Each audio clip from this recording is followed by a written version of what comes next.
I spent $10,000 on 50 women, dinners, gifts, trips. And when I finally asked for one thing in return, they called me selfish. Here's the brutal truth about modern dating.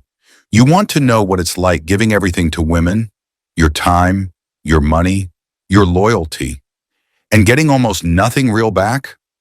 I'll tell you, I didn't just go on dates. I invested in them. I took one girl to Paris. She'd never even been on a plane before.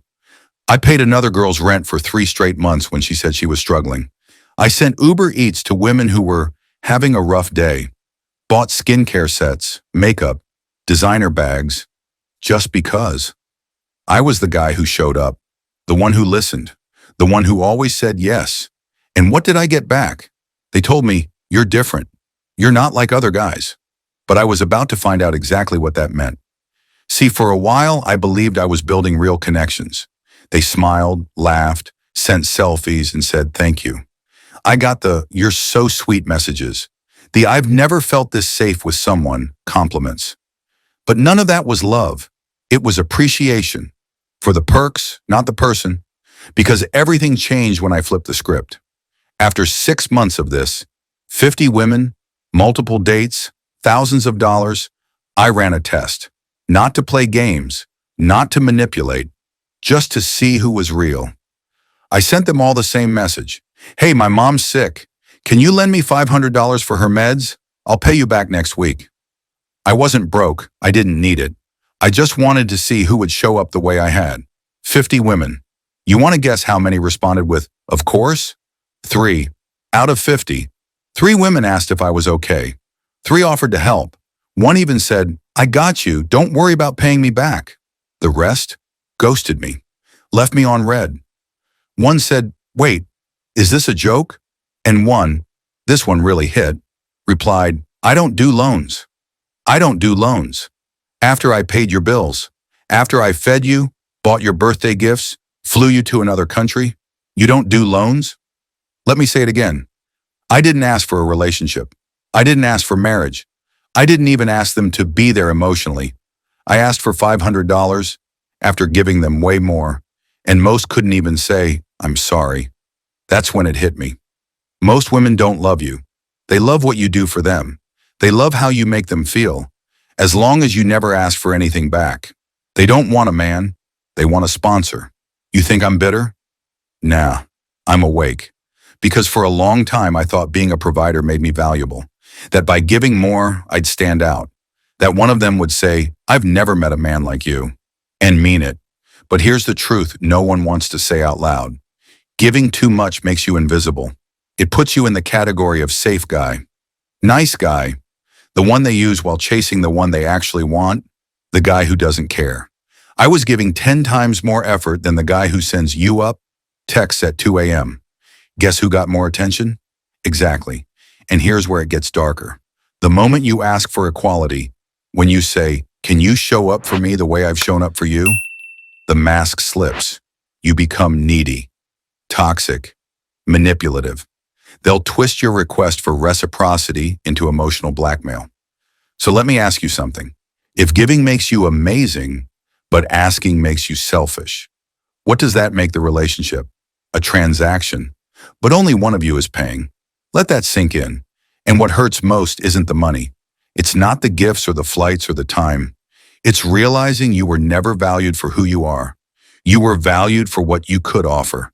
And the second the offer stopped, so did the love. But it's not love if it disappears the moment the benefits run out. That's not loyalty. That's lifestyle addiction. You were just a lifestyle provider, a walking upgrade to their life. And the second you stop performing, they switch apps. They swipe right again. They move on, like you never mattered. You ever sit alone at night and realize they never once asked you how you were? Never asked about your family, your dreams, your struggles? It was always about them, their job, their stress, their bills, their wants. You were a therapist with a wallet, but if you're still watching this, maybe you've been there. Maybe you've given your all, only to feel empty. And maybe no one told you this, but I will. You're not crazy. You're not weak. You're just operating in a dating system that rewards the least invested.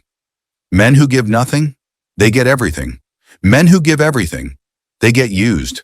Because modern dating doesn't want partnerships, it wants benefits. And the truth is, a lot of women don't want to build with a man.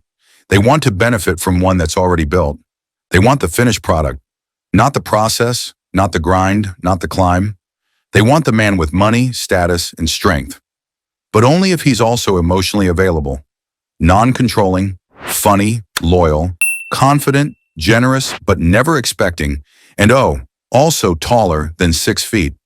And if you fall short on even one of those boxes, you're a boy, a red flag, a low-value man. Meanwhile, she brings vibes and a selfie. And when you finally wake up and ask, what am I even getting out of this? You're the villain. They'll say, oh, you're just mad you can't control women. I'm mad that loyalty doesn't mean anything anymore. That I could invest months into someone who never had plans to stick around. That I was being interviewed for a role I didn't even know I applied for. The role of temporary provider. You want to know how to spot a taker before the first date? Watch what she does when you say no, not when you say yes. Because everyone loves you when you're giving. But the moment you set a boundary, ask for time, space, effort, that's when the truth comes out. Some will disappear, some will guilt trip you, some will lash out and call you insecure. But the few and the rare ones, they'll lean in. They'll say, I've got you.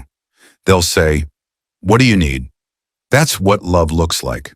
Not red hearts on Instagram, not matching pajamas on holidays, not selfies with captions like my rock, until someone with a better car shows up. Real love looks like mutual inconvenience. Like, I'm tired too, but I'm still here. Like, I don't have much, but you can count on me. Like, you've carried me. Now let me carry you.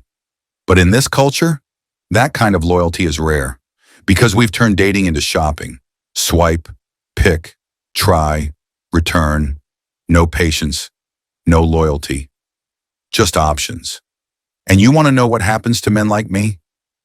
We stop giving, we stop chasing, we stop showing up for people who never would have done the same. And that's not bitterness, that's boundaries. So if you're watching this and you've ever felt used, not just by one person, but by the system, you're not alone. Drop a high value in the comments if you've ever felt like you were just someone's emotional ATM. Before we wrap this up, let me leave you with one more thing. I've made an entire video breaking down why the popular no-contact strategy isn't as powerful as it used to be, and why in today's world, it often backfires more than it works. If you're depending on silence to win her back or to make her miss you, you might be playing yourself.